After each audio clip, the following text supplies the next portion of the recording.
Ciao, in questo video andremo a vedere insieme quali sono le funzionalità del Korg NanoPad 2.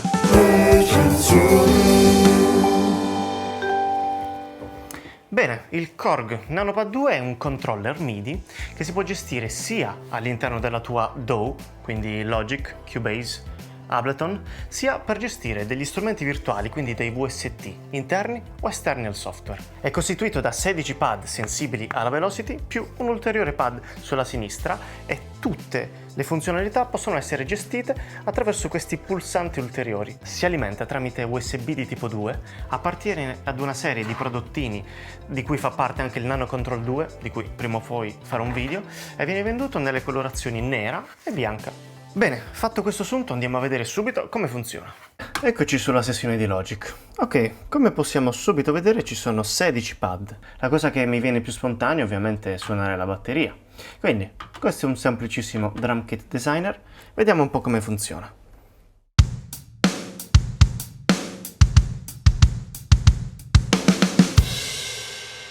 Perfetto.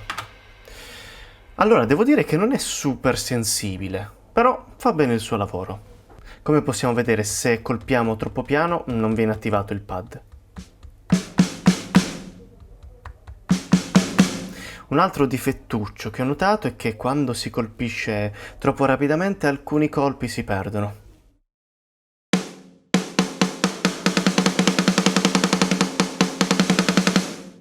Però non è un problema se registriamo sulla DAW, perché poi, dopo aver registrato, possiamo andare a sistemare le note mancanti. Questi pad si possono utilizzare anche per strumenti melodici, in questo caso ho un suono di basso, e con questo tasto ci si sposta di ottava, quindi.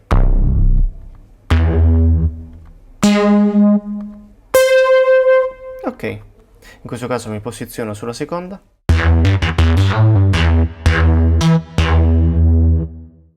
In pratica le note sono disposte in questo modo: Do, Do diesis, Re diesis, eccetera. L'unico problema è che i pad sono 16, non 12 come la scala cromatica, quindi se in questo caso abbiamo alla prima ottava Do, alla seconda ottava non avremo più Do. E quindi almeno per quanto mi riguarda, è un po' difficile orientarsi e trovare le note, soprattutto se si è abituati alla disposizione delle note sul pianoforte. Un ultimo modo per utilizzare questi 16 pad è tenerli premuti per eseguire degli accordi o comunque delle note lunghe.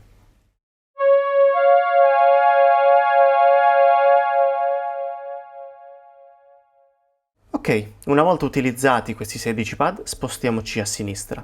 Questo ulteriore pad si attiva innanzitutto solo premendo questo tasto. Sull'asse orizzontale abbiamo la disposizione delle note, dalla più grave alla più acuta, mentre sull'asse verticale abbiamo il volume. Infatti, se fate caso al fader del volume su Logic e fate caso all'indice, noterete che spostandomi in verticale cambierà il volume.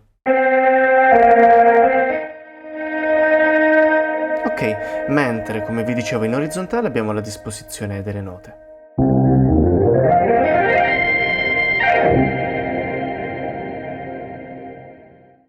È possibile cambiare il numero di ottave che abbiamo a disposizione su questo pad da 1 a 4 in questo modo. Bisogna tenere premuto il tasto Range e premere questo tasto per diminuire il numero di ottave o questo tasto per aumentarlo. In questo caso voglio 2 ottave. Mentre è possibile cambiare anche il tipo di scala che abbiamo a disposizione qui. Ad ognuno dei 16 pad è attribuita un tipo di scala. A questo pad, per esempio, è attribuita la scala pentatonica maggiore, quindi se tengo premuto il tasto scala e colpisco questo pad, avrò la scala pentatonica maggiore.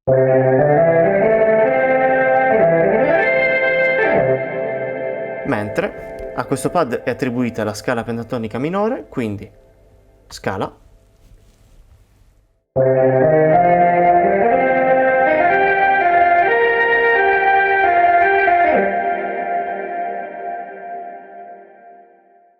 Ok, un'ultima funzionalità è quella dell'arpeggiator, che vi confesso non ho mai utilizzato per registrare, perché se voglio un arpeggiator mi basta attivarlo qui, da Logic. Però ve lo faccio vedere comunque. Si attiva premendo questo tasto, Gate Arp. Come vediamo il LED comincia subito a lampeggiare e ci indica il tempo dell'arpeggiator, mentre con questo tasto, Tap, è possibile andare ad indicare il tempo che desideriamo. Come al solito abbiamo sull'asse orizzontale le note della scala che abbiamo selezionato.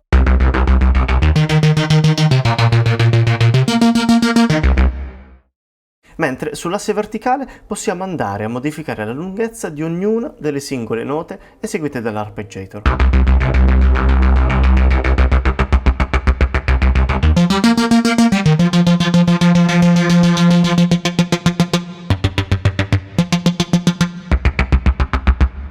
L'ultimo tasto non ancora esplorato è questo qui, Hold, che semplicemente ci permette di mantenere la nota senza il bisogno di tenere premuto il tasto.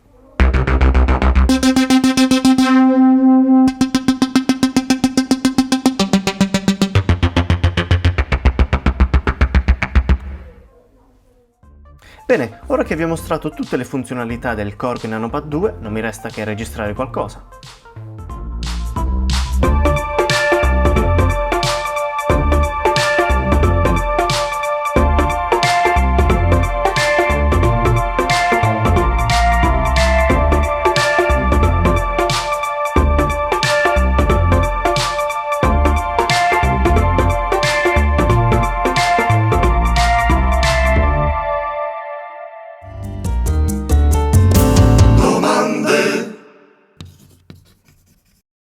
La qualità. La premessa da fare subito è che quando l'ho acquistato l'ho pagato circa 50 euro e per 50 euro, ci portiamo a casa un controller di tutto rispetto.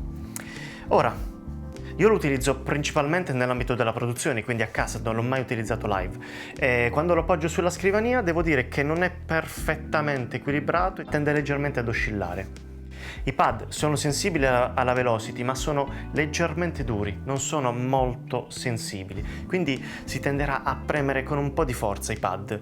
E questo, in aggiunta al fatto che i piedini non sono davvero antiscivolo, magari ogni tanto ci farà spostare il controller. Però tutto sommato non mi dà fastidio perché lo utilizzo sempre a casa. La qualità costruttiva non è male, non ci dobbiamo fare chissà che, quindi la scocca di plastica va più che bene.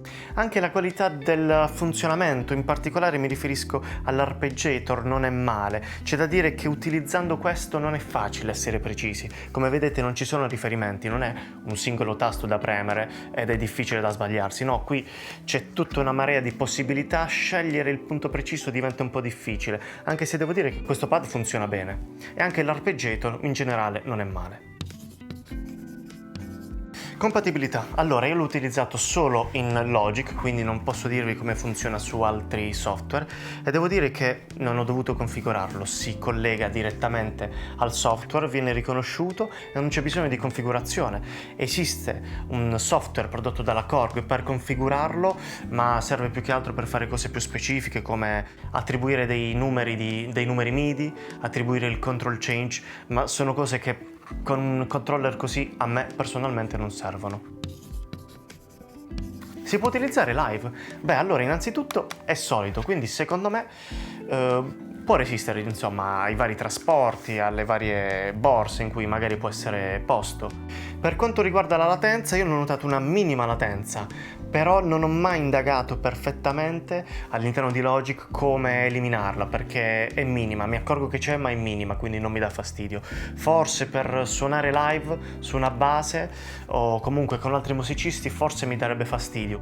Al di là dei 16 pad, questo qui e questi qui io personalmente non li utilizzerei mai live, perché appunto lo immagino sia per quanto riguarda la produzione sia per quanto riguarda la musica live, lo immagino come un pad utilizzabile solo con gli strumenti ritmici, quindi con VST, con sample di batteria o di batteria elettronica. Però c'è da dire che questi 16 pad possono essere programmati per lanciare delle sequenze e quindi su ognuno dei 16 possiamo aggiungere una backing track, una sequenza su cui possiamo esibirci, su cui possiamo cantare, e quindi anziché portare un laptop e lanciare le sequenze dal laptop, possiamo impostare ognuno dei 16 pad per lanciare una sequenza e quindi avere un approccio più diretto, più manuale con l'interfaccia. Quindi in definitiva per me è un ni, perché ci sono ancora delle perplessità. Allora, può essere rivolto sia al musicista live, anche se vi ho detto ho ancora delle riserve a riguardo, ma sicuramente è rivolto a chi fa produzione musicale, quindi a chi fa basi, chi compone musica su Logic, su Cubase, eccetera, eccetera.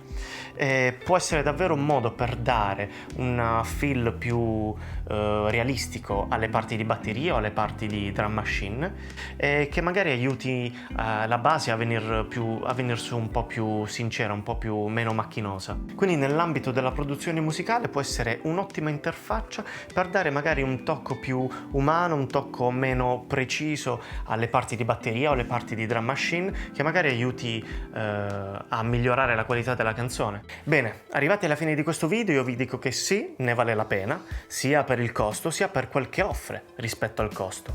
Può essere davvero un modo per interagire in modo diverso e magari più creativo con il nostro software, e può dare magari un senso un po' più umano, e ci può magari far evitare di programmare colpo per colpo la cassa, colpo per colpo il rullante, eccetera. Ovviamente potrei aver dimenticato qualcosa, potrei essere stato impreciso in qualcosa, quindi se così è stato allora vi invito a comunicarmelo magari nei commenti. Dunque, se il video ti è piaciuto, se hai trovato utili i contenuti di questo video, io ti invito a mettere mi piace, a seguire e ad iscriverti al canale, e per qualsiasi altra cosa ci vediamo nella sezione commenti.